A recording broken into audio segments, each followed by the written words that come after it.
Ash versus Raihan, an absolute dream crusher, and a match worth talking about. So let's talk about it.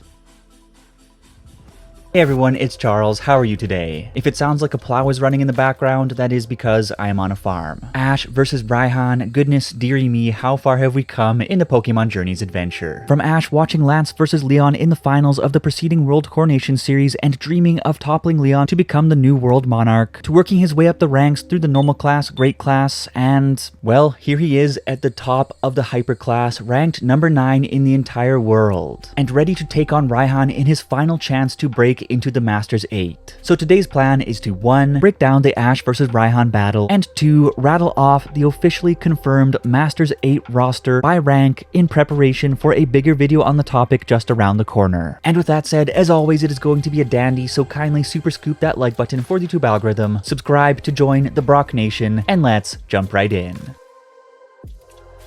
As the final relegation match of the season, that is, the final opportunity for a trainer outside the Masters 8 to squish their way into a tournament showcasing the best of the best, the top 8 trainers in the world, and pushing one contender out of the top 8 in the process. This was one of the rare Pokemon Journeys matches that actually had a real sense of consequence attached to it. Since the World Coronation series is built on a flexible points-based system, if Ash lost a match earlier in the season, he could retake lost ground by tackling new or old opponents and working his way back up. Like when B slapped him around like silly putty in the normal class, sending him into a depressing streak of losses, after which he finally got his head together and worked his way back up to tie her and then conquer her in the most convincing rivalry of the series thus far. However, there would be no second chances after this match. It was the final opportunity to make a break towards Leon, and this was very much set in Steven Stone. On the other side of the pitch, we had Raihan, ranked number 7 in the preceding World Coronation series season. We'd seen Raihan take a tough loss to Leon back in episode 27, and in episode 108 we saw just how much that loss hurt him. In an all too rare for Ash's opponents in Pokemon Journeys scene of an opponent getting truly emotional, with Raihan punching a crater into a wall out of pure frustration following that loss. And in the flashback, he took a picture of himself at that moment to immortalize the pain of defeat and vowed to pick himself up, get right back at it, and work his way back to Leon to take the W. In episode 108, we saw both Ash and Raihan training hard in their own ways, which brought back memories of the lead-ups to the classic Rocky matches of yesteryear, and for almost once in the series, it felt like a World Coronation series battle truly meant something to someone other than Ash. So how did the last chance qualifier pan out? As I'd expected, apart from an impromptu meeting between Raihan and Ash, and Leon crawling out of a bush outside of Hammerlock Stadium, must have been a pretty wild night, very little time was spent setting up the battle. And that was okay, since the groundwork was already laid out in episode 108, and we needed as many battle minutes as possible to truly make this one count. As the contestants enter the arena, the crowd is roaring for Raihan on his home turf, which intimidates Magic Hands Go, but the Vermilion catch expert pulls himself together to root for his boy. Another truly solid moment in the bromance. The referee reaffirms that contestants may only use one battle gimmick once during the match, so Ash would have to choose between his Z-Move, G-Max, and Mega Evolution options. Given the previous episode wherein Ash's Greninja mentored Lucario, Mega Evolution seems like the obvious choice. The match card, Raihan's Flygon, Goodra, and Duraludon versus Ash's Dragonite, Gengar, and Lucario. What a team Ash has put together. And as the match kicked off, I had 2 questions in mind. 1. How would Ash fare against Raihan's weather manipulation tactics? And 2. Could Dragonite possibly maintain its perfect win record against yet another Dragon Master? The answers were 1. Not very well, and 2.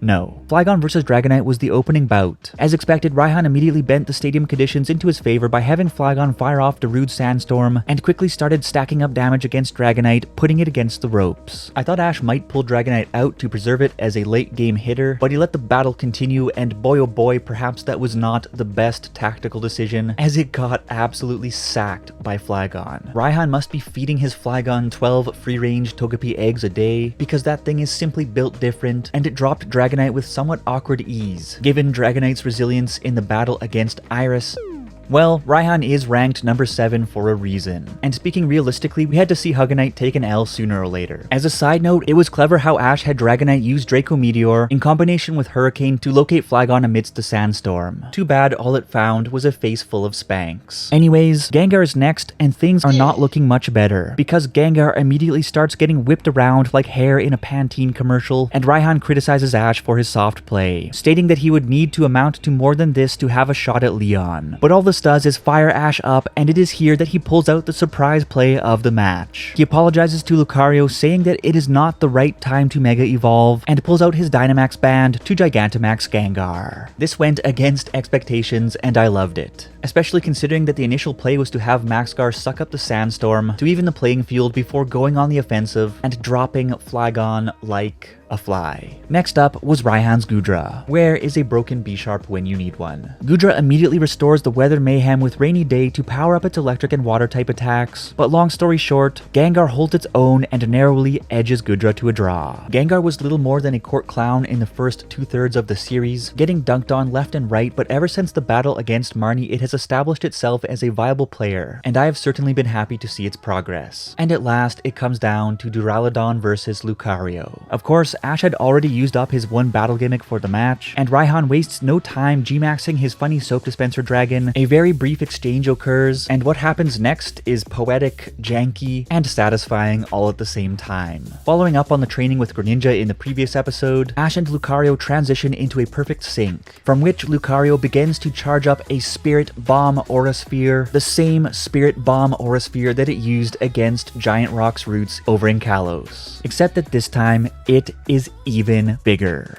We see flashbacks of Lucario training with the team as the energy ball grows. Greninja connects with Lucario from afar. Aniki, we love you. And in an absolute stunner, Lucario lets it rip and craters Duraludon with a super effective instant KO to the face. I could not believe my eyes. And neither could Raihan, whose head basically Gigantamaxed in disbelief as he walked out onto the pitch to shake Ash's hand and wish him well with true class. Like many Journeys battles, the pacing of this match was a little awkward in my opinion, but such is the nature of the big gimmick exchanges and the DBZ style power-ups and monologues that accompany them, and the symbolism behind the Genkidama Aura Sphere was solid. If anything, I felt bad for Raihan, because yet again his dreams were crushed, and this time by someone who had worked up the ranks from ground zero, coming out of nowhere at the 11th hour to beat him and steal his chance at taking on Leon. But such is life, and what came next was a moment in Pokemon history that shall never be forgotten. That is the official announcement of the final roster